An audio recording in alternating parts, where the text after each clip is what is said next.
The story began. A girl placed her finger inside a fortune-telling machine. The machine took a drop of her blood and handed her a slip.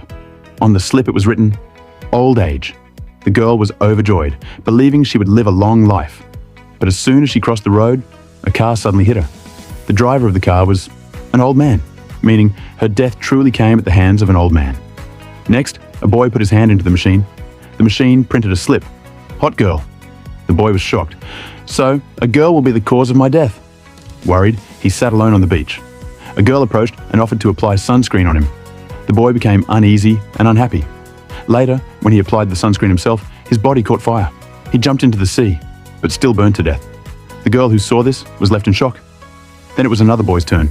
The slip from the machine read, "Parachute failure." He panicked. "This means my end is certain now." He was practicing with his friends. They called him to join their game. Suddenly, a parachute failed mid-air and came crashing down on him. He was crushed and died instantly. His friends stood in disbelief. Next, a beautiful girl approached the machine. Her slip read, "Time travel." She laughed happily. "Wow, I'll get to time travel."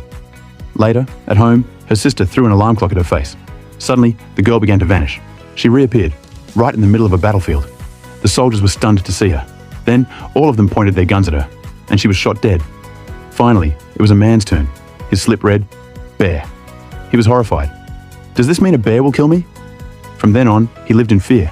He even stopped drinking beer. When his wife offered him beer candy, he refused. Days later, he went camping in the forest with his wife. The forest itself made him anxious. That night, he even slept clutching an axe in fear. The next morning, he woke up alive and sighed in relief. "I survived!" He threw the axe aside and smiled. Back home, he poured honey from a bottle that looked just like beer and enjoyed it happily. But suddenly, from behind, a real bear appeared, and the man was brutally killed.